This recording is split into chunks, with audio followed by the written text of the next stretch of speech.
Bonjour à tous, bienvenue sur le podcast hebdomadaire de la cellule, la 4e saison des podcasts sur Sens avec aujourd'hui Aloïs. Bonjour. Et Shadow. Bonjour. Shadow, ça va la pêche, la patate. Parfait. Tu viens de Lyon, ça va, c'est pas trop long à chaque fois de venir quelques heures de route, mais tout va bien. C'est un plaisir d'être ici. Bon, c'est cool. Alors Aloïs, t'es venu de Nantes. Oui. Avec un petit sujet de podcast qui nous saisit un petit peu avec Shadow, puisque c'est un thème sur Cranistène. Ça fait 1 an que je l'ai proposé. Ouais, ça fait environ 1 an que tu le proposes. Et 1 an qu'on te dit, ouais, je sais pas, il y a peut-être pas tant de choses à dire que ça. Là, aujourd'hui, t'as décidé de le faire, alors c'est parti. C'est plutôt toi qui as accepté. Ouais. J'ai quand même envie de dire que t'as bien insisté. C'est possible. Alors, donc, Cranistène. Pourquoi Cranistène ? Parce que c'est mon personnage préféré en dehors des runes. D'accord, ouais. On t'a découvert comme ça, t'avais ce petit pseudo. Oui, je vous l'avais piqué en m'inscrivant sur Play. Ouais. Tu vois ce qui c'est, ce fou qui se fait appeler Cranistène. Alors ouais. Qu'est-ce qui te plaît dans ce personnage ? Pourquoi est-ce que tu le trouves digne d'un podcast ? Parce que pour moi, c'est l'incarnation même du combat des bugs. Du combat des bugs ? Oui.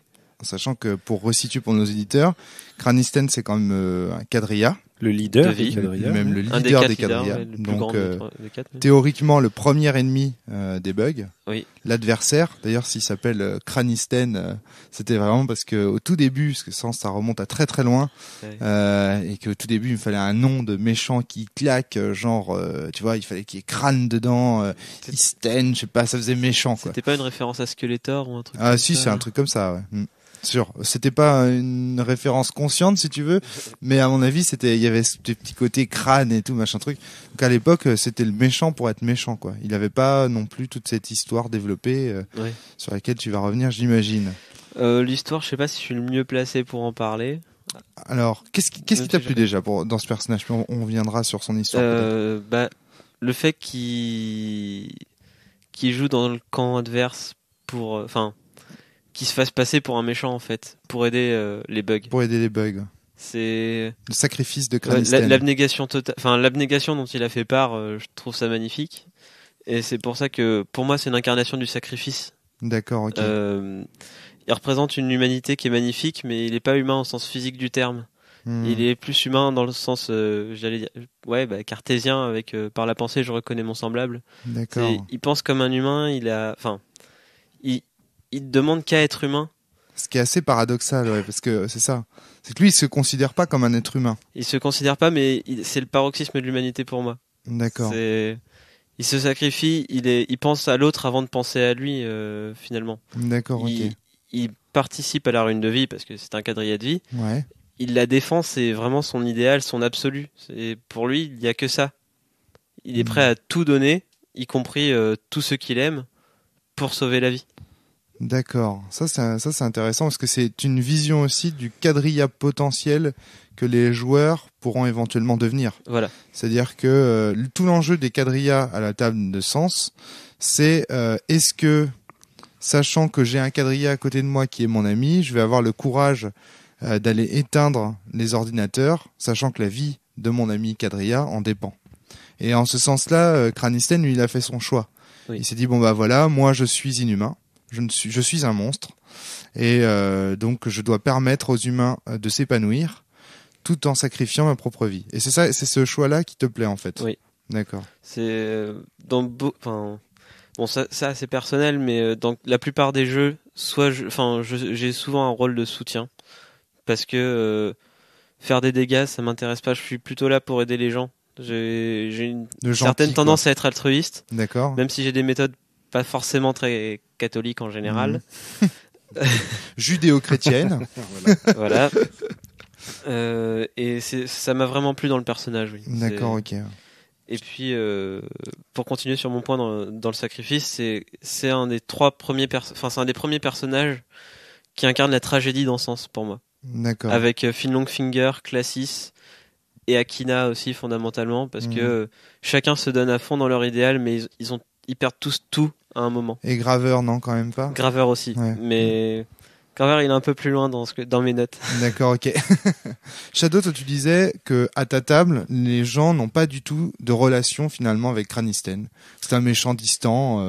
Mais effectivement, on en entend parler à partir du moment où il rencontre Graveur, je crois, à la la mort de C'est Graveur. Météore qui l'évoque. Voilà, donc ils arrivent à mettre un nom sur le leader des quadrillas. Effectivement, ils en font leur adversaire principal. Mais on va dire qui il est en soi a peu d'importance pour les joueurs. Voilà, c'est leur objectif. C'est juste un gars qu'on doit blaster. Exactement. Et jusqu'au bout, comme ça. jusqu'à sa mort, les joueurs ne savent quasiment rien de lui. Et justement, on en parlait tout à l'heure avec un de mes joueurs. C'est une fois qu'il est mort qu'on se dit « Ah, j'aurais bien aimé le connaître, j'aurais bien aimé comprendre pourquoi il a fait tout ça. » Et voilà, la relation entre Cranisten et les joueurs se fait après sa mort. Oui, c'est intéressant aussi. Ça, c'est intéressant aussi, ouais. C'est-à-dire que c'est en fait un personnage que les joueurs ne peuvent que fantasmer, en fait. Exactement. Ils ont aucun support pour savoir exactement qui il est. Dans la base, en tout cas. Dans la base, ouais. Donc en fait, on imagine un petit peu que c'est l'allié caché idéal de la résistance. Donc ça, c'est vrai que ça en fait un personnage intéressant.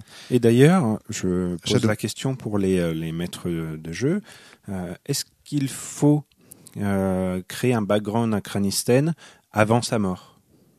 Ouais, c'est une bonne question. Ça dépend de si tu comptes le faire intervenir plus que ce qui est écrit dans la base. Alors justement, Aloïs, je voulais te poser la question. Est-ce que toi, dans tes parties, du coup, ta fascination pour ce personnage a fait qu'il s'est plus incarné au cours du jeu? Non. Parce que j'ai rigoureusement suivi la base, en fait, sur Renaissance. Y compris justement cet aspect de personnage fantasmé un peu, du coup. Tu t'es peut-être dit aussi que si tu l'introduisais trop dans les parties, il allait perdre sa saveur. éclipser le reste. En fait, on oublierait presque de lutter contre Miphos s'il était trop souvent là. D'accord. Son but, c'est d'être là pour rappeler que l'ennemi, c'est pas juste pas juste l'Omicron, mais qu'il y a aussi les quadrillas qui ont l'air d'avoir un statut particulier dans l'armée. Parce que quand on voit les hommes de l'Omicron, ils se font tuer n'importe comment, plus ou moins. Ouais. Effectivement. Et quand on voit les quadrillas notamment Cranisten, qui est quand même celui qui a tué Finn Longfinger, tué entre guillemets, mis hors d'état de nuire, pendant 2 siècles, je crois, ou quelque chose comme ça. Il en impose de base, tout comme la plupart des quadrillas, parce que la foudre bleue, c'est quand même assez joli à voir. C'est vrai que c'est un peu l'adversaire mythique finalement. Celui, en tout cas dans l'univers, il est présenté comme celui qui fait basculer le combat de la résistance contre l'Empire. Parce que ce qui se passe à la Nouvelle-York le 3 janvier 1001, qui est la fameuse bataille qui voit la résistance basculer définitivement dans l'ombre et périr, c'est que en plus des troupes de l'Omicron se trouvent là les premiers quadrillas. Et c'est bien ça qui va faire peur au général Finn Longfinger et qui va faire en sorte que le combat va tourner en faveur de l'Empire. Faut quand même pas oublier qu'à la base, dans son univers, dans l'ombre monde, Cranisten ainsi que tous les quadrillas étaient chassés par la résistance, par l'ombre résistance, tout à fait. Du coup, ça on peut peut-être en parler justement de la naissance des quadrillas.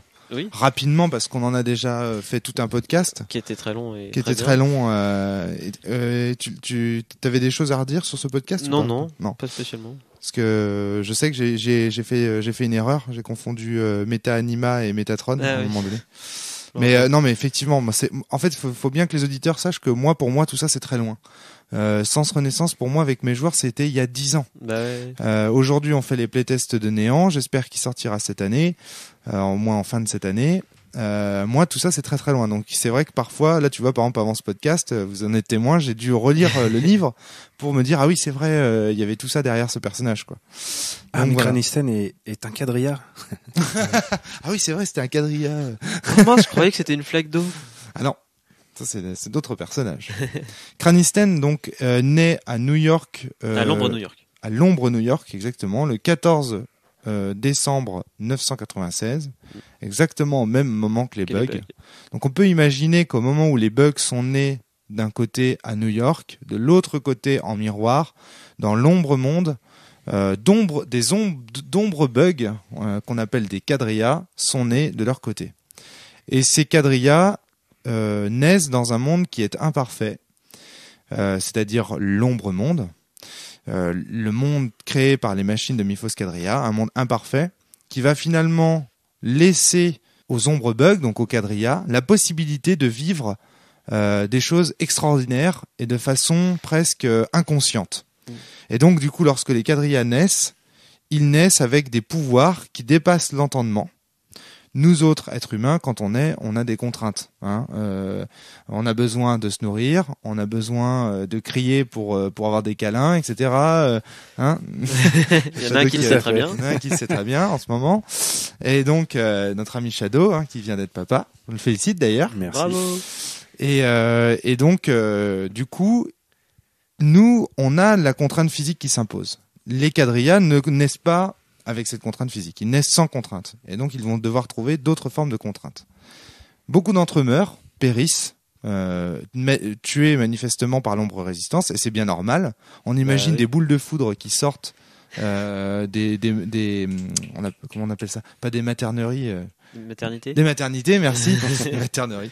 On imagine des boules de foudre qui commencent à sortir des maternités, qui dévastent tout sur leur passage parce que sans contrainte, elles savent pas vraiment. Imaginez un caprice d'enfant.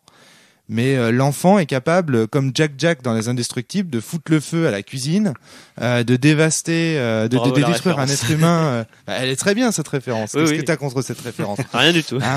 Pixar Superstar. Et donc voilà, imaginez ça quoi. Et donc c'est ça les quadrillas. Ce sont des enfants sans contrainte qui ont des capacités qui dépassent totalement illimitées, qui dépassent l'entendement. Donc Cranisten naît comme tous ces quadrillas de cette manière. Cranisten, c'est le premier à s'autodéfinir en fait. C'est le premier à choisir ses limites, comme de la façon si chère à Rousseau en fait. Exactement. C'est lui qui détermine où est sa liberté et où elle n'est pas. Exactement. Ouais. T'as bien vu la référence. Oui, qu'effectivement, c'est pas le seul endroit où elle est. Non, c'est pas le seul endroit où elle est. Effectivement, dans Sens Mort, on en trouve une autre trace. C'est ça. Moi, à la base, en fait, je suis parti de l'expérience de pensée qui est proposée dans Évangélion. Je sais pas si vous vous souvenez de ce passage. J'ai pas vu Évangélion. Où, en fait, Shinji s'imagine dans un univers totalement dépourvu de contraintes. Vous vous souvenez pas de cette scène? Et donc, il est seul, il flotte dans le vide, et il dit, voilà, si je n'ai aucune contrainte, alors je flotte dans un vide sidéral, presque, je sais pas, et je ne peux donc rien faire. Et donc, la liberté totale est une absence de liberté. De la même manière que, si on voyait toute la lumière de l'univers, on serait aveugle parce que c'est le fait qu'on soit qu'on ait des capacités limitées qui nous permettent de pouvoir agir sur le monde. Enfin, en gros quoi. Et ça, effectivement, cette idée de l'autodétermination, c'est une idée rousseauiste, à savoir que être libre, ce n'est pas être sans contrainte. Être libre, c'est respecter où sont ses limites. Voilà, c'est respecter la loi que l'on s'est prescrite d'ailleurs, soi-même. D'accord, c'est ça la liberté pour Rousseau. Et c'est aussi pour ça que j'aime Cranisten, c'est que c'est la réflexion sur le début de la réflexion sur la liberté dans ce sens, à mon avis. D'accord. Ça commence avec Akina. Tu vois Shadow là, maintenant qu'il présente le truc comme ça, on comprend beaucoup mieux pourquoi il voulait faire ce podcast. Et effectivement, t'as bien raison, mon pote.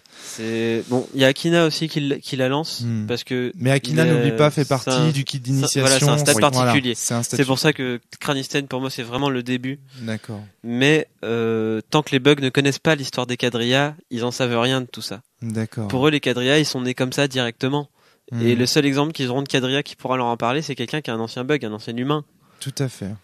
Les bugs ne savent même pas si en soi les quadrillas sont nés. Oui, voilà. Ils voient, pour eux, l'histoire leur dit qu'il y a un quadrilla qui est arrivé à la Nouvelle-York, qui a combattu Phil Finger. Ils ne savent pas s'ils sont nés, s'ils ont été créés, même ce sont des machines vivants. Voilà. Moi, je sais, il y a une version de Sens Renaissance.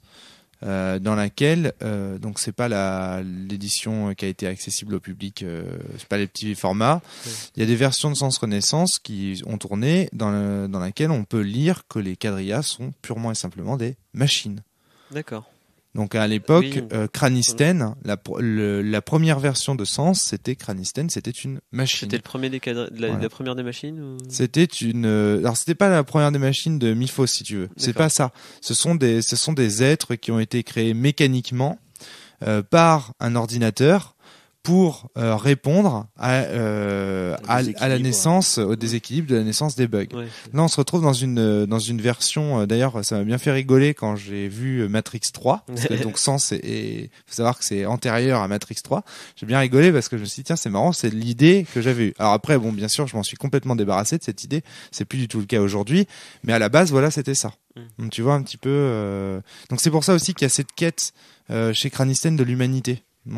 Qui Oui, t'est bah, cher. Oui, d'ailleurs, c'est le premier qui prend une apparence humaine, qui Exactement. Oui, qui se c'est met à respecter toutes les contraintes humaines. c'est lui qui choisit les limites. S'auto- Il veut ressembler à ceux qui l'ont s'autodétermine. chassé. Mais il sait finalement. pertinemment qu'il n'est pas humain et pourtant il se plie à toutes les contraintes. Est-ce qu'il n'est pas humain? Enfin, il n'est pas Ah, physiquement mais lui, humain, pour lui, il est convaincu de Oui. ne pas l'être. mais Après, En fait, il y a part- une ambiguïté.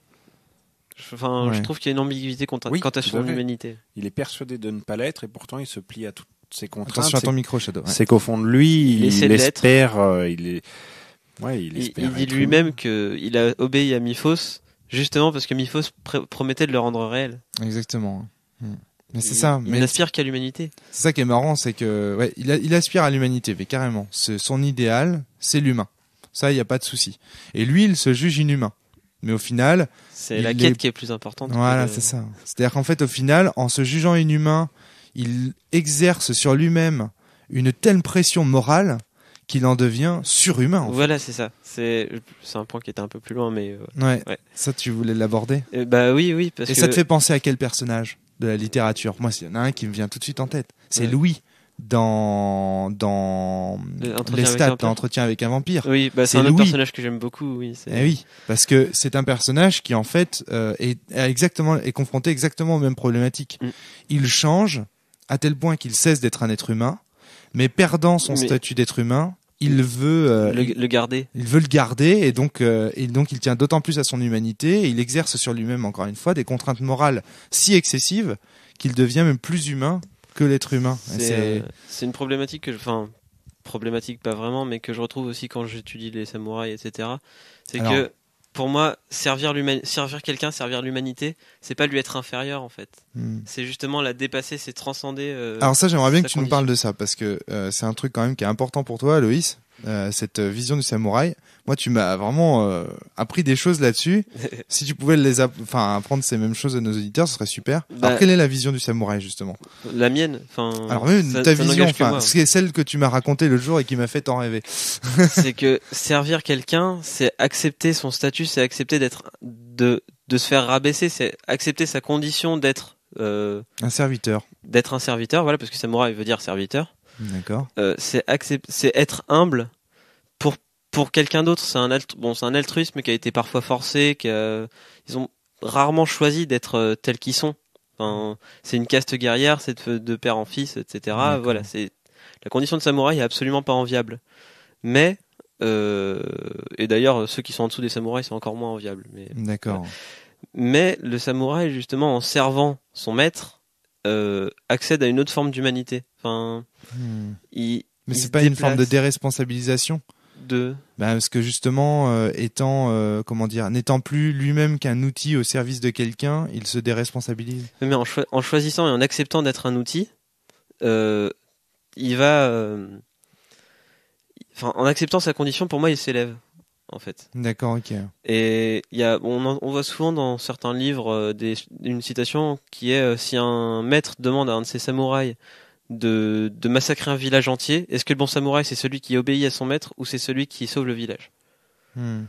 C'est une question qui est très intéressante parce que D'accord. est-ce que la morale c'est de sauver les innocents ou est-ce que c'est d'obéir? Alors voilà, c'est ça. C'est-à-dire que le bon samouraï. Alors là, il y a deux définitions du mot bon qui sont différentes. C'est le bon Voilà. au sens d'une bonne chaise. Une bonne chaise, c'est celle qui effectue bien sa fonction de nous Voilà. asseoir.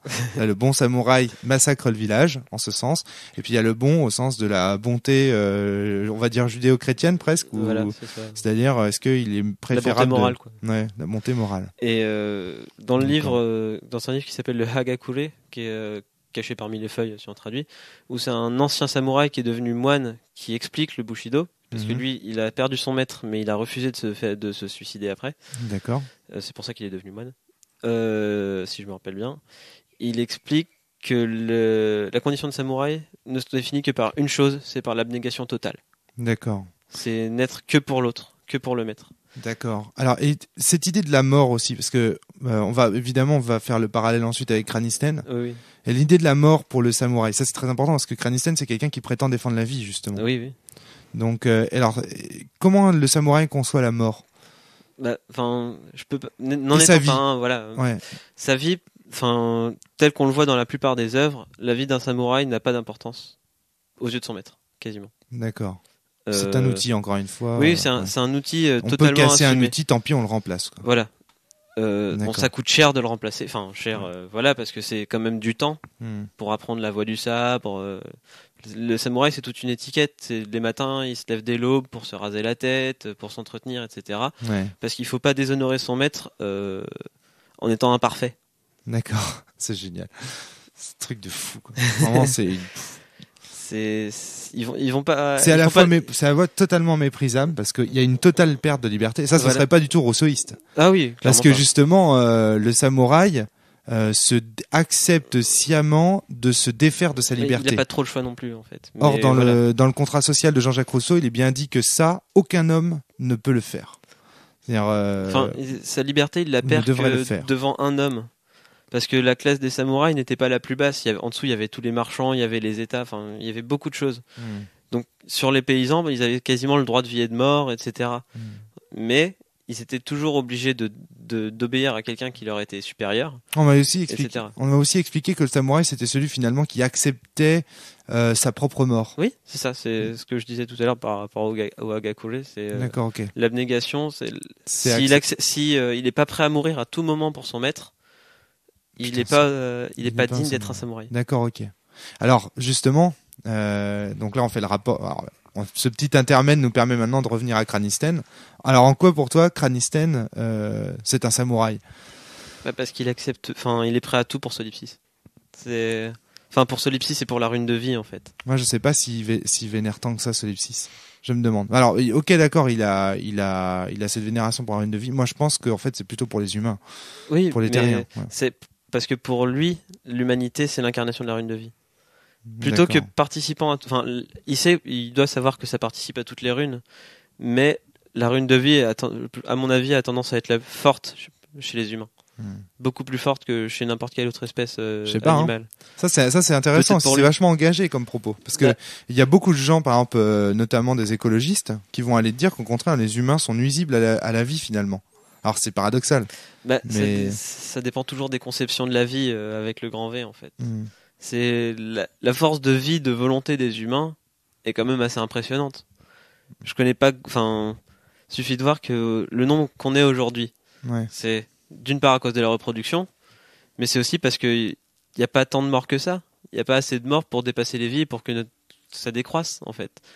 Les gens ne se suicident pas juste comme ça. Vous connaissez Church of Euthanasie? Non. Vous avez jamais entendu parler de ça? C'est une espèce de fausse église bidon qui prône l'homosexualité, la peine de mort, l'euthanasie. C'est des gros trolls. C'est des gros trolls, ouais. En gros, ce qu'ils leur proposent, Pour c'est de réguler, dire quoi. qu'il y y a trop d'humains sur Terre, donc il faut encourager toutes ces pratiques pour éviter soit que la reproduction ait lieu, soit tu vois ce genre de conneries quoi. Ça me fait penser à ça. Voilà. Petit intermède culturel. Et troll. voilà, les humains, déjà les êtres vivants sont les seuls à avoir la rune de vie. Donc déjà, ça limite quand même un certain nombre Ouais. de choses. La rune de vie des végétaux, elle est assez limitée, si je me rappelle bien. Ça dépend lesquels. En tout cas, Oui, il y a oui. d'autres runes qu'ils n'ont pas, en tout cas. Mm. Ils n'ont pas la créativité. Ouais. Moi, je pense Mais, que, ouais. Je pense que c'est vraiment un serviteur des humains, Cranisten, Mm, et même des terriens. peut-être. Il y a un ouais. moment donné dans le livre où il dit qu'il espère, je crois que c'est dans sa feuille de perso, qu'il espère et qu'il attend des êtres humains qu'ils s'éveillent, Mm. qu'ils se réveillent. Ça me Il fait penser à change, Bouddha. Je crois qu'il est Et ça te fait penser à Bouddha? Oui. Et d'ailleurs, comment on l'appelle d'ailleurs Cranisten? l'éveillé. Il l'appelle l'éveillé. Bah oui, parce que Bouddha, c'est l'éveillé Ah oui. en plus. Alors justement, Pourquoi est-ce que... Il a les yeux fermés d'ailleurs. Où est-ce que tu veux en venir, Aloïs? C'est que finalement, peut-être que ouvrir les yeux sur la réalité, c'est s'en couper et accéder à autre chose. D'accord. Parce que pour moi, en fait, si c'est l'éveillé, c'est parce que justement, il sort. Cranisten réussit à se sortir de cette espèce d'univers sans contrainte, de ce vide sidéral, en s'autodéterminant, en se contraignant, en fait. Oui, puis c'est lui Shadow. qui rallie tous les quadrillas, qui ramène tous les quadrillas, on va dire, à la raison, entre guillemets, puisque ils étaient sans limite, libres, ils provoquaient peut-être des catastrophes. Ouais. Et que... Attention à ton micro. et voilà, donc il est allé chercher tous les quadrillas, leur a expliqué un petit peu la situation, et puis moi j'avais une question, excusez-moi, je change un petit peu de Je t'en sujet, prie. mais on dit oui, Cranisten veut absolument tout faire pour la rune de vie. Après, je me pose la question, est-ce qu'il n'est pas un peu aussi rancunier parce qu'il a été trahi par Miphos, qui est l'incarnation d'une autre rune, et par ses actes va créer, va faire sa propre vengeance en quelque sorte. Est-ce que c'est un vengeur, Cranisten? Voilà, c'est la question. Est-ce qu'il fait ça seulement pour la rune de vie, ou quelque part est-ce qu'il s'est pas senti tellement trahi qu'il cherche à se venger? Il me semble avoir lu que Cranisten, en voyant Solipsis, a compris. Enfin, tout à fait, il a compris. Qu'il est tombé après, en admiration devant, parce qu'il voyait la vie elle-même. En fait, c'est pas illogique de la part de Cranisten d'avoir pris Miphos Quadrilla pour Dieu, en fait. Parce que lui, qu'est-ce qu'il a fait, en fait, Cranisten, au tout début de sa vie? Il s'est fait chasser par l'ombre résistance. Il s'est fait chasser par l'ombre résistance. Sachant que Miphos était omnipotent dans l'ombre monde. Tout à fait. Et deuxièmement, c'est aussi un individu de règles. On vient de dire qu'il était surmoral, donc c'est des règles. On vient de dire qu'il s'était autodéterminé, donc c'est des règles. Qu'il s'était infligé à lui-même les contraintes physiques des humains, ce sont des règles. Et Miphos est le représentant de la loi, le représentant de l'ordre. Donc c'est normal qu'au début de son existence, Cranisten soit fasciné par l'ordre incarné par Miphos Quadrilla, si j'ose dire. Parce que c'est vrai on l'a pas dit dans ce podcast, mais les Quadrillas ont une vision du monde qui a l'air un petit peu différente aussi dans les livres des humains. Ils voient la rune à travers les gens, ils ressentent la vie, ils ressentent la mort, etc. Ils ont une vision peut-être plus synthétique. Ils ont peut-être même la vision des règles du jeu, si j'ose dire, quoi. Ils voient peut-être le cadran dans les êtres. Voilà, ils voient peut-être la trame du monde. Bon, après, qui n'aurait pas pris Miphos pour Dieu en étant un nombre humain. Enfin voilà, on rencontre quelqu'un qui est tout puissant, qui a la possibilité de nous faire passer dans un autre monde qui est plus complexe. Je veux dire, c'est comme si nous, aujourd'hui, quelqu'un venait nous chercher, nous emmenait au paradis, en quelque sorte. Symboliquement, en plus, les quadrillas de Cosmo, les serviteurs de Miphos, sont décrits comme des anges. Exactement. Donc, il avait tout pour passer sous la coupe de Miphos. C'est assez intéressant qu'ils se décrivent comme des anges, tout en ayant les noms hélium et hydrogène, en fait. Parce que c'est la réalité. L'hélium et la réalité, l'hélium et l'hydrogène composent la réalité. Et les anges, qui sont censés être les messagers des dieux, est-ce que la vérité nous passerait pas juste par la matière? Par la matière. Mais en tout cas, moi, ça me semble pas surprenant de voir Cranisten au début aller vers Miphos. Et puis, en fait, à force de détermination, il devient surhumain, on l'a dit tout à l'heure, surmoral. Et là, je pense qu'il fait une rencontre à la Nouvelle-York, après avoir vaincu Finon Finger, je pense qu'il fait la rencontre de Soren, et il se dit, attends, qu'est-ce que je vénère c'est entre l'ordre que je me suis imposé et la vie que cette femme représente. Qu'est-ce que je pense qu'il y a un bouleversement dans ses convictions à ce moment-là. Mais qu'il n'a pas changé de camp n'importe comment, qu'il n'a pas changé de camp comme ça non plus. Certes, il a été bouleversé par la rencontre, mais ça a dû être un vrai choix pour lui par la suite de savoir de quel côté il allait se mettre. Moi, je me demande aussi jusqu'où le fait qu'il ait vaincu Finon Finger ne lui a pas qu'il ait vaincu la mort. Ouais, alors ça c'est symbolique, mais en dehors de ça, qu'il ait réussi à vaincre le personnage de Finon Finger ne lui a pas fait dire tiens, c'est bizarre, est-ce que j'aurais vaincu l'ombre Finon Finger si facilement? Vous voyez où je veux en venir? Non. C'est-à-dire qu'il est au courant quand Cranisten s'éveille dans l'ombre Nouvelle-York, je pense qu'il est au courant qu'il y a l'ombre Finon Finger et que l'ombre Finon Finger traque les quadrillas pour les détruire, ça me semble logique. Oui. Et que dans l'ombre, Finon Finger peut-être y parvient.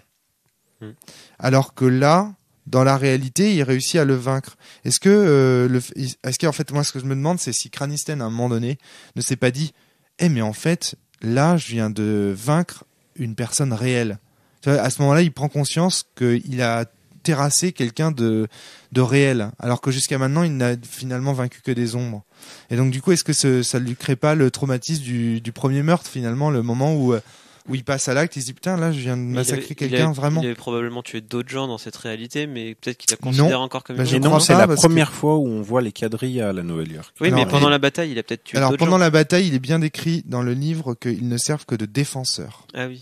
Ils Oui, créent c'est des vrai. boucliers autour des chars et ils aident les gens de l'Omicron Oui. à Et il prendre le dit de à la fin qu'ils ont fait que défendre les personnages de l'Omicron. Donc, À sa fin. ils ont tué personne. Et c'est lui, par contre, qui va tuer Finnonfinger. C'est lui qui va affronter Finnonfinger. Moi, je pense que Miphos lui fait croire que ce Finnonfinger-là est celui qui les traque, C'est possible. alors qu'en fait, c'est l'ombre Finnonfinger qui les a traqués. Qui- Vous voyez qui a la différence, disparu. la nuance? Est-ce qu'à ce moment-là, il réalise pas justement le crime qu'il vient de commettre contre un Finnonfinger innocent? Oui.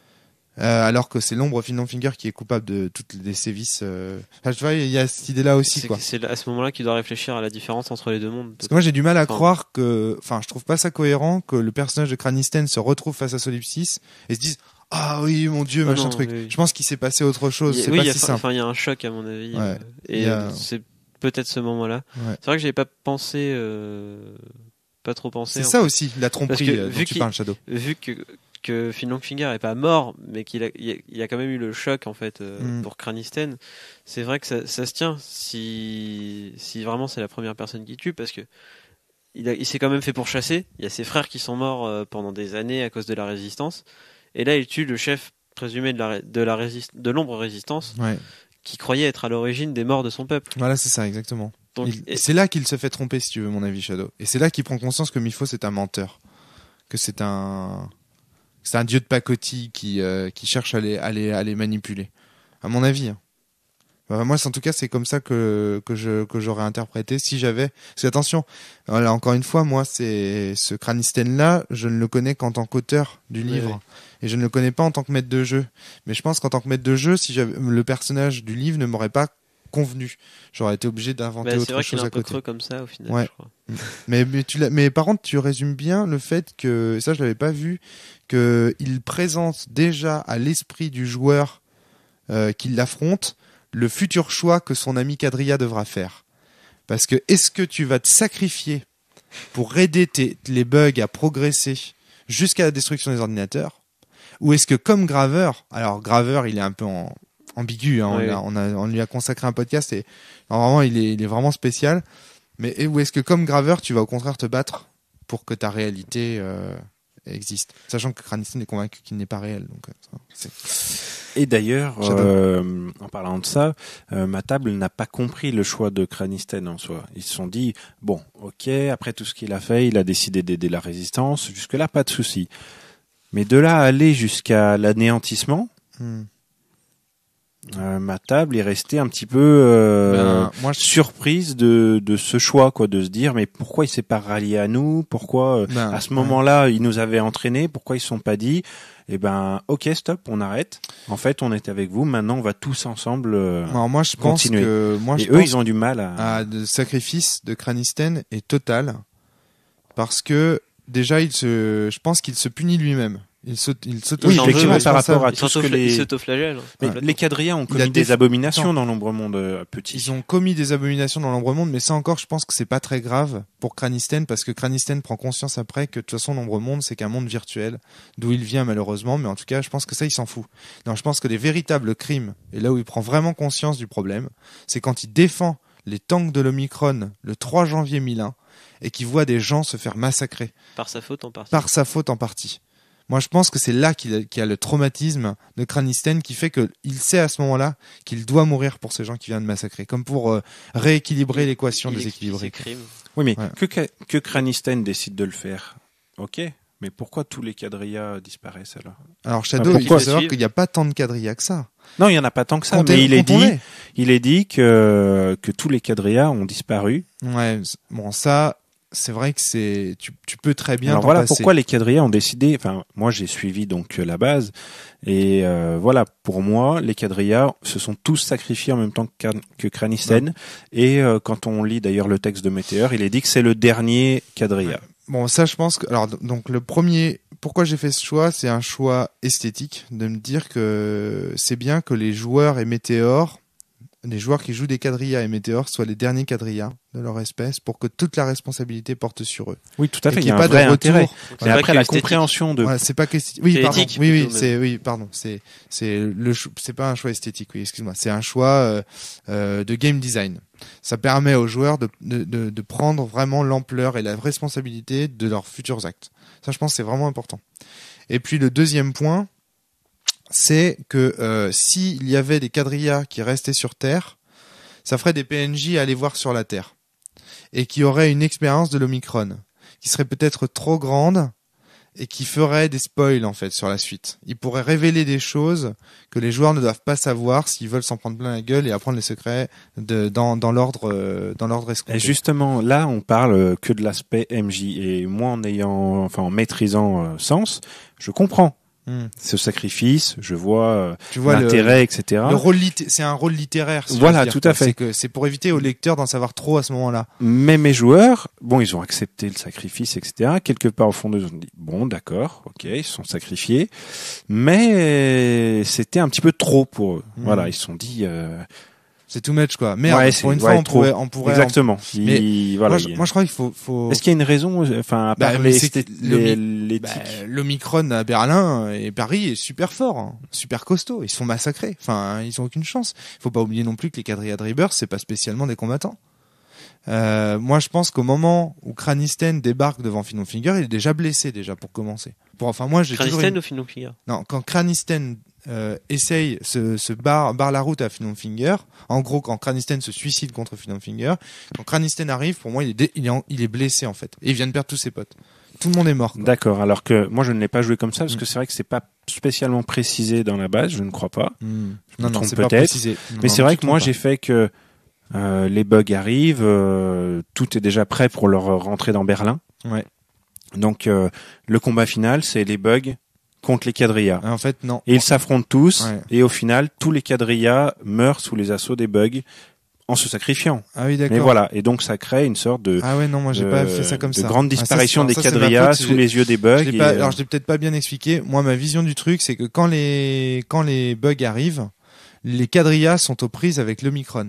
Donc les quelques quadrillas, il y en a pas des masses. Hein. Il y a qui il doit rester Meta Anima, un Explosius qui traîne. Meta Anima. Euh, On n'entend pas parler dans la base. Dans la base, on n'entend pas parler.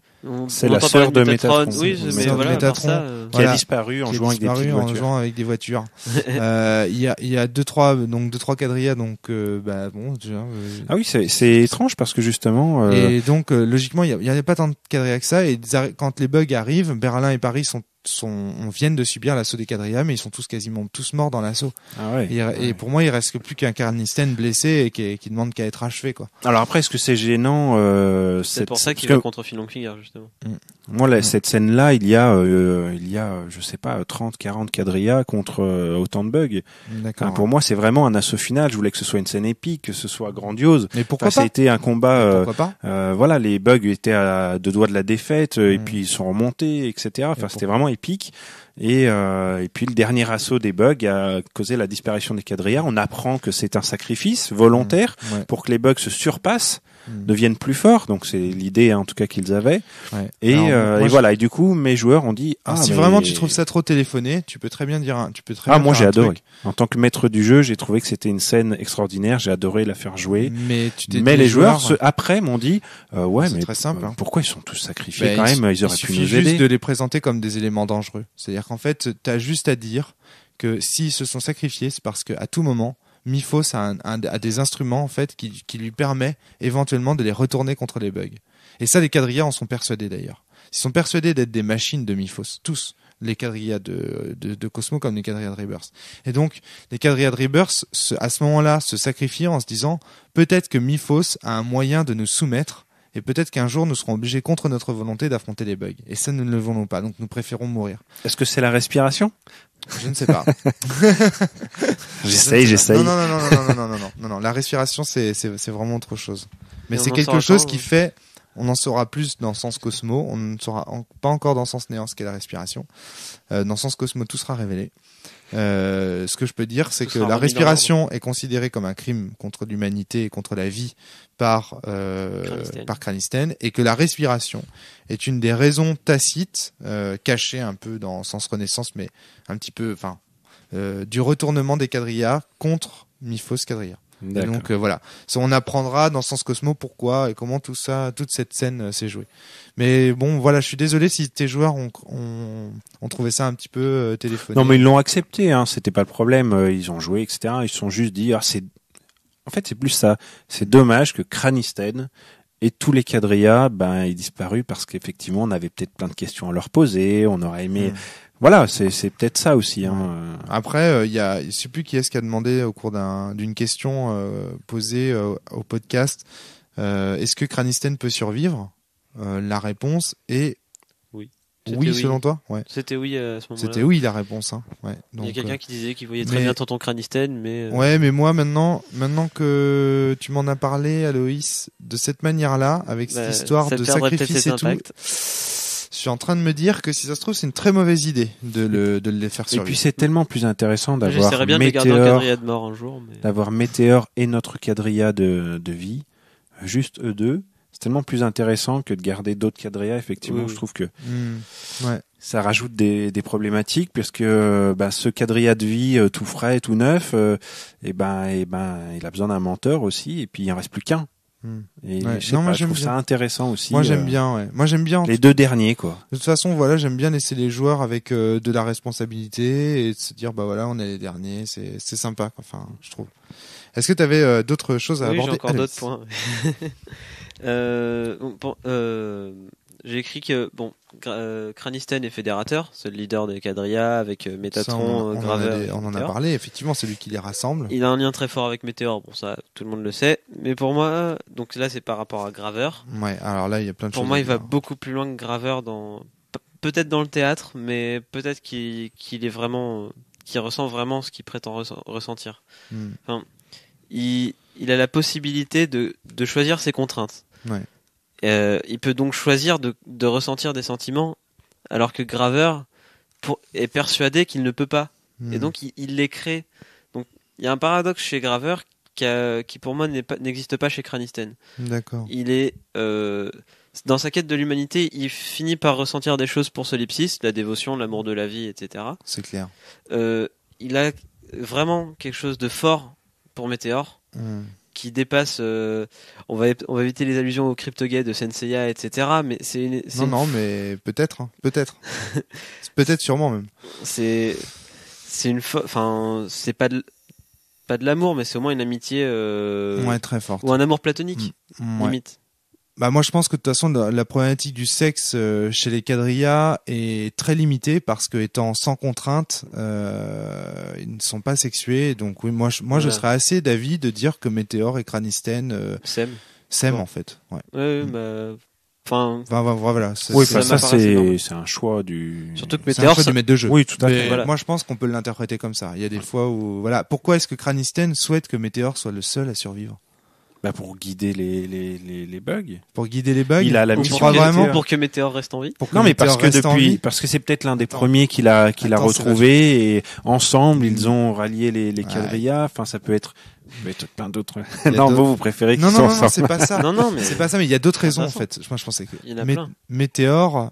Mais ça, c'est un podcast à lui tout seul, Météor. On est en train un podcast sur chaque quadrilla. On est en train de dévier là. On fera le podcast sur Météor plus tard. Il y a beaucoup de choses à dire sur Météor. Mais en tout cas, moi, je suis assez d'accord qu'on peut très bien dire que Météor et Cranisten sont amoureux. Pourquoi pas? Et pour moi, c'est pas quelque chose qui est fin. Contrairement à Graveur les ressent, mais il veut les étouffer en fait. En fait, moi je pense que Graveur il se persuade qu'il veut les ressentir, c'est ça. Mais il a un blocage. Graveur, c'est un acteur de l'acteur. On sait pas, il se perd dans son propre rôle. C'est une mise en abîme tout seul en fait. Il s'oublie. Il s'oublie dans le théâtre. Il préfère croire que ses sentiments pour Métatron sont fins plutôt que de croire à la douleur de ses sentiments pour Métatron. Moi je pense que c'est ça en fait. Mais après, il a raison en même temps. Oui. Graveur, parce que effectivement, les quadrillas se sont imposés des contraintes, et peut-être de ces contraintes-là, sont apparus des sentiments, mais voilà, ça, après tout, Graveur a raison. C'est ça qui est dingue, c'est qu'ils ont tous les deux raison. Ils ont Maintenant, tous raison parce que chacun a sa voix, quoi. Mais tout à fait. Mais c'est compliqué. Maintenant, qu'est-ce qu'un sentiment? Qu'est-ce qu'un sentiment? Une contrainte. Est-ce que c'est pas Pour une certains. contrainte physique?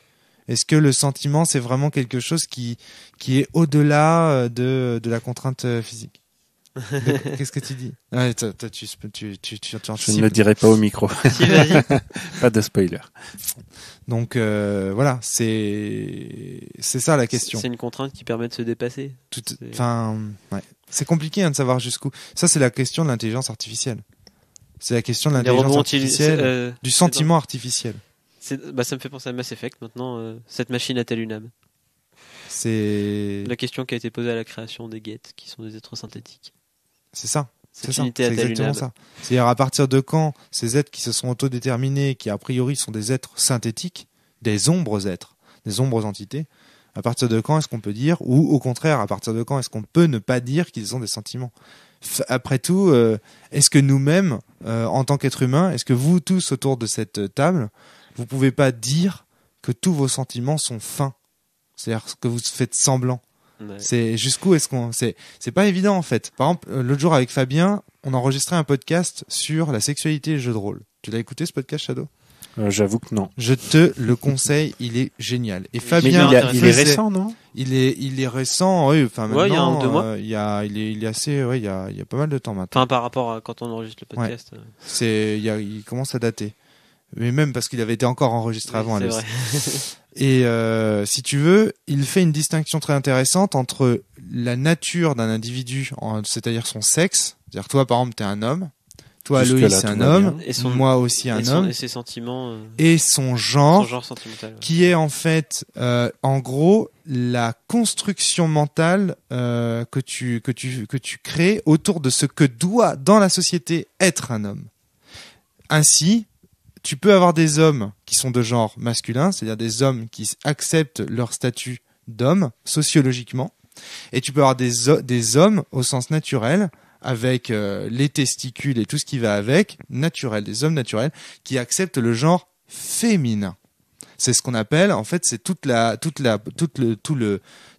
littérature sur les queers, par exemple, qui sont ces travestis qui se déguisent en femmes.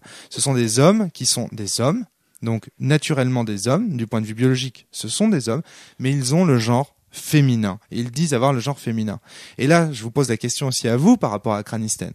Jusqu'où est-ce que cet individu n'est pas un homme du point de vue biologique, mais jusqu'où le fait qu'il accepte d'endosser le rôle d'un être humain de protéger la vie, de défendre des valeurs morales, etc., ne fait pas de lui un genre humain. C'est-à-dire qu'il fait partie du genre humain, mais ce n'est pas un homme. Tu vois ce que je veux dire? Et je vous pose la question aussi à vous-même, c'est-à-dire jusqu'où est-ce que nos sentiments sont créés sociologiquement, sont engendrés sociologiquement, et jusqu'où est-ce qu'ils sont naturels, biologiques? C'est hyper complexe en fait comme question. C'est pas simple du tout. C'est pas évident. Comme quoi, il y avait des choses à dire dans ce podcast. Hein. Il y avait, oui, mais c'est comme Ouais, toujours. Peut-être qu'on le diffusera là. Non mais franchement, en fait, ce qui est intéressant ici, c'est pas tellement Cranisten. Oui, c'est tout ce qui crée. C'est le statut du quadrilla en général. Oui, aussi. Et le fait que toi, Loïs, tu dises, bah voilà, Cranisten, c'est le quadrilla de vie, en fait. Pour moi, C'est ça. c'est même l'humanité. Enfin, c'est Voilà, l'incarnation c'est de ça. l'humanité. Bah oui. Non, mais c'est ça qui est, tu voulais ajouter. Après, j'ai les relations entre Cranisten et la résistance. Bon, ça. Alors, les relations entre Cranisten et Graveur à ce niveau-là, justement, moi, est-ce que tu penses qu'elles sont bonnes? Est-ce que tu penses, par exemple, que Graveur est un allié de Cranisten ou un ennemi de Cranisten? Ni l'un ni l'autre. Ni l'un ni l'autre. Graveur, il a un statut à part. C'est le fou, quoi. Ouais. C'est le fou. La seule chose qu'il veuille, enfin, au fond de lui, à mon avis, la seule chose qu'il veuille, c'est récupérer Métatron. Et finalement accepter les sentiments qu'il a pour elle. Parce que, voilà, Ouais. il a sa mise en abîme, etc. Est-ce que Cranisten, il est contre les agissements de Graveur. C'est écrit dans la base. Ouais. Mais pour moi, il a envie de l'aider. En fait, pour moi, Graveur sert Cranisten à sa manière. Oui, d'une façon différente, mais voilà. Et Cranisten veut aider Graveur. Mais Le seul moyen de l'aider finalement, c'est de le terminer pour l'instant. Enfin, Bah oui, parce que en fait, Graveur, moi Graveur je pense peut pas fondamentalement sortir un de sa refus de souffrir. Il refuse de souffrir en fait. Oui.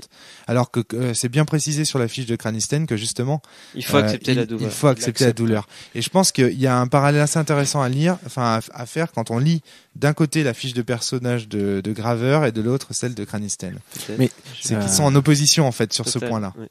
moi, j'imagine bien. Je souffre donc je suis. Voilà. J'imagine bien Graveur et Cranisten ne plus avoir communiqué depuis Graveur est resté à la Nouvelle-York, comme Ouais. s'ils Oui, s'observaient de totalement. loin. Ouais, tout à fait. Cranisten qui venait de temps en temps regarder ce que faisait Graveur et Graveur qui parlait au ciel à Ça, c'est Cranisten, clair. mais qu'en fait ils ne discutaient plus, ils n'échangeaient discutent plus, ils s'observaient l'un l'autre et que depuis longtemps ils n'avaient plus.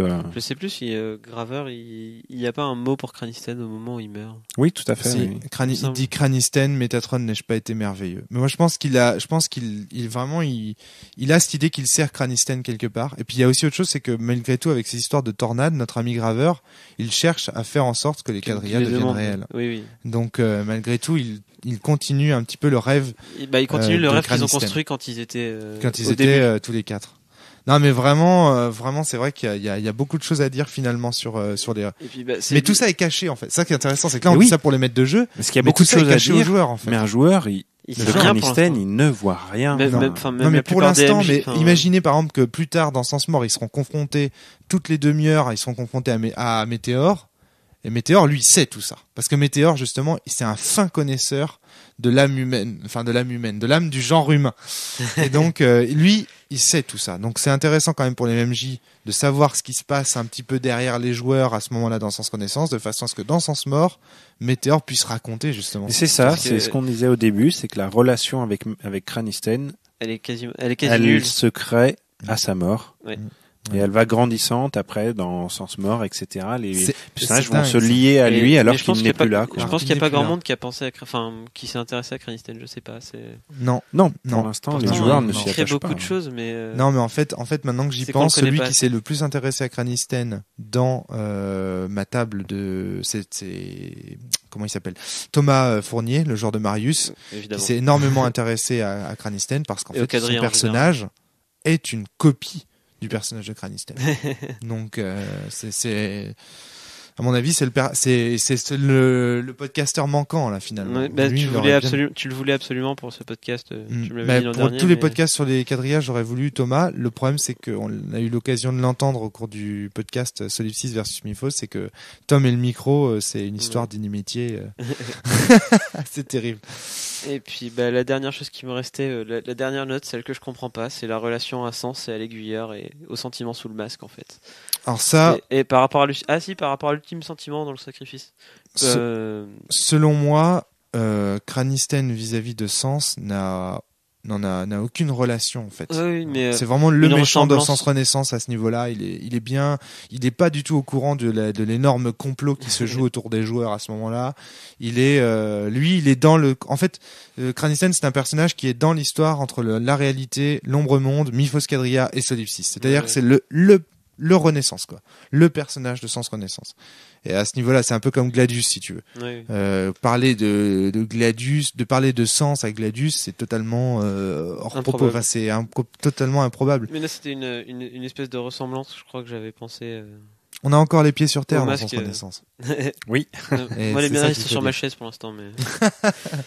Alors, Et donc le dernier point, celui que j'ai sauté malencontreusement, c'est que pour moi le sacrifice de Cranisten et des quadrillas, parce que il se sacrifie à la Nouvelle-York, etc. C'est pas un doute. Ça le rapproche de l'ultime sentiment en fait. donc Parce que pour moi, dans l'ultime sentiment, il y a l'abnégation. C'est ça, c'est plutôt par rapport justement à ta voix du samouraï, mon cher ami. et au bouddhisme Ouais. probablement. Ouais. Mais pour moi, il y a une espèce. Moi, de j'y forme crois pas de- à ça. Hein. Moi, Oui. par exemple, personnellement, Cranisten, je lui chie dans la bouche, quoi. Hein, je trouve ça horrible. C'est pas, très on, belle, on hein. s'accom- on Très ne belle s'a- image. on ne s'accomplit pas en se détruisant. Ça, on est d'accord. Non, mais c'est ce qu'il fait, hein. Il se Oui. suicide, hein. Mais c'est Alors, le sein- bravo la représentation de la vie, hein. Mais Pas terrible, C'est la l'abnégation. conclusion du podcast sur Cranisten. Je lui chie dans la gueule, je lui dévisse le cou. Non, c'est pas ça, je lui dévisse la gueule Oui. et je lui chie dans le cou. Mais voilà, c'est que l'ultime sentiment, au stade où on en est dans le jeu, on sait pas encore ce que c'est. Non. Enfin, On a des idées, mais. Mais bon, voilà, en tout cas, tout ce que je peux te dire, c'est que. C'est pas comme ça que tu. Cranisten n'est pas une vision idéalisée comment dire, non, c'est pas ce que je veux dire. Enfin, une vision du personnage idéal selon moi. Oui, Moi, oui. tu vois, d'ailleurs, quand tu me dis on va faire un podcast sur Cranisten, je te regarde avec des yeux comme ça. Je veux faire avec Cranisten, il y a rien à faire, c'est le méchant, puis c'est tout. Il crève à la fin, et puis on est content. Et non. Là, c'est bien la preuve. Non, ouais, c'est bien la preuve qu'il est. Non, mais c'est vrai que bon. Donc, on va pouvoir faire un podcast sur Michel Cetra. C'est qui voilà. Ah mais lui, par contre, il représente beaucoup plus ma vision idéale du personnage. Par contre, c'est qui Michel Cetra? Michel Cetra, c'est le financier de la Résistance. Grand financier, oui, extrêmement riche qui décide de se joindre à la Résistance pour s'amuser en quelque sorte, parce que ça, voilà. Ah si, non, mais il est beaucoup plus positif. Il a une vision de la vie et beaucoup plus positive, plus économique, voilà, il a toujours une petite pièce dans les poches pour les bugs, quoi. Et ludique. C'est pas le côté économique de Michel Cetra qui m'intéresse. C'est sa vision de la vie, quoi. C'est le côté toujours positif. Le verre il est toujours à moitié plein, jamais à moitié vide. Oui, il est 2 fois trop grand. Oui, 2 fois trop grand. Donc voilà. Non, mais c'est clair. C'est clair que c'est intéressant de partir d'un personnage comme celui de Cranisten pour en arriver à toutes ces conclusions. Moi, personnellement, en tant qu'auteur, je les avais pas forcément vus dans Cranisten, mais je les avais parfaitement vus dans tous les quadrillas, ces problématiques. Et comme Cranisten devait être le premier des quadrillas, c'est normal qu'il en hérite inconsciemment, on va dire, dans le bouquin. Mais c'est marrant que tu les aies vus. C'est peut-être Cranisten qui l'a donné. Est-ce que tu as un quadrilla à ta table, Aloïs? Un quadrilla parmi tes joueurs? Ouais. Ah, donc, ouais. Parce que moi, j'ai tout ce que tu me racontes. C'est obligatoire dans la base. Oui. Mais tout ce que tu me racontes sur Marius. Ouais, mais après, tu peux avoir des joueurs qui acceptent pas de le jouer. C'est vrai que ça fait chier. Moi, il fait plus des conneries avec son statut. Il passe son temps dans le monde à visiter, mais. Parce qu'en fait, tout ce que tu me dis par rapport à Cranisten, si tu veux, moi, je l'avais avec Marius, en fait. Oui. Marius et plus tard Protecteur. Ça m'a paru dans le livre à relire, etc. Cranisten, pour moi, est un personnage central. Ouais, c'est intéressant. Il est personnage central, mais pas accessible aux joueurs. C'est intéressant. Et les personnages centrales, en fait, il est charnière entre sens renaissance, sens mort. C'est ça surtout. L'histoire commence avec Gravert, mais elle tourne autour de Cranisten. En tout cas, il a un rapport avec tous les grands événements qui se passent dans Renaissance. En tout cas, c'est à chaque maître de jeu de se faire sa vision de ce personnage maintenant. Voilà ce qu'on pouvait vous dire sur Cranisten. On a dit quand même pas mal de choses, et en général sur les quadrillas. Merci à Loïs d'être venu avec ce sujet de podcast. Merci. Surprenant. Merci d'avoir accepté. Je pensais pas qu'il serait aussi intéressant que ça. Et puis, qu'il serait aussi long aussi. Il nous reste à vous laisser. À bientôt tout le monde. Jouez bien. Râlez moins. Au revoir.